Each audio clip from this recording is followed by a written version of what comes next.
And now our next story takes us to Iraq, where thousands or dozens of people actually have been killed in a wave of explosions targeting Iraqi capital's predominantly Shia neighborhoods. Well, nearly 110 people were also wounded in the violence which hit the Iraqi capital around noon. Now, the deadliest attack took place in the predominantly Shia districts of Baya in Baghdad when a bomb in a parked vehicle detonated near some car workshops. There were other attacks in Baghdad's mainly Shia districts of Amal, Qadir, Saad City, and Hosseiniya. Well, the attacks are part of a wave of violence that has affected the country since the crackdown on a Sunni protest camp in April. And since then, the bloodshed in the country has reached heights not seen since 2007. Officials have accused al-Qaeda-linked organizations for the attacks. Now, militants frequently target security forces in an attempt to undermine confidence in the Iraqi government.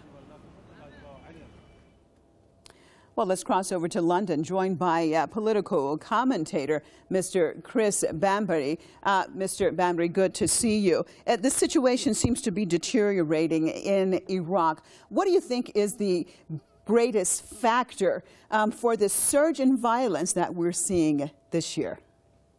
I think we have to connect the terrible sectarian killings in Iraq, some 9,000 or so already this year, with what is happening in Syria.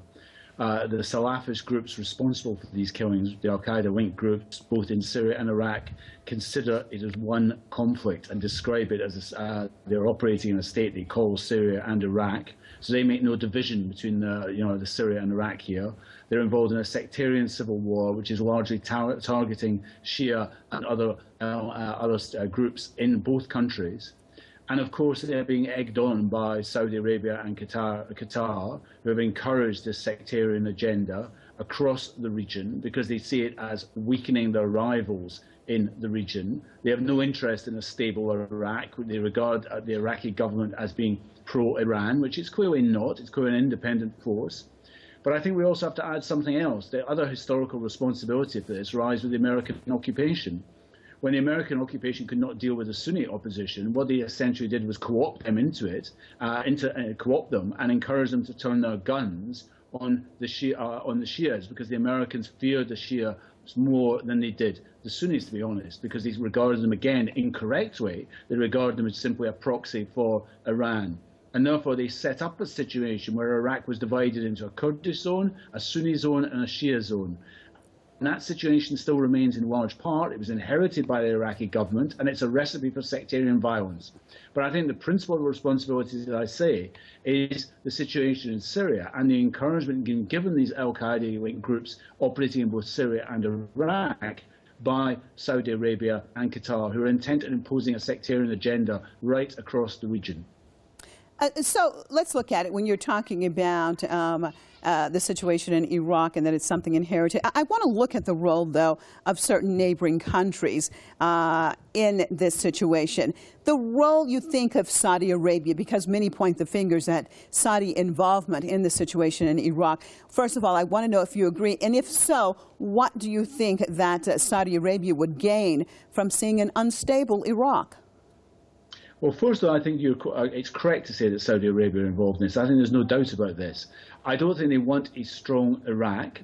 Historically, under Saddam Hussein, they've reviewed Iraq as a threat, and they don't want a stable, viable Iraqi state. I'm not saying Saddam Hussein was a good thing, by the way, but they don't want that. So they have an interest in destability.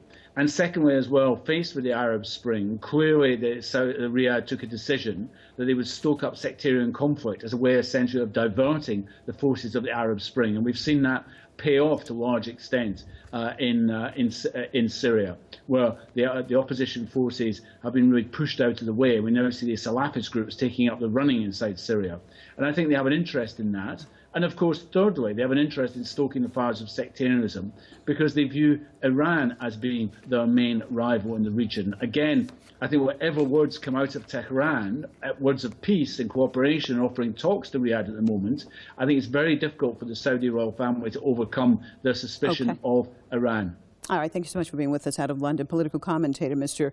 Chris Bambery.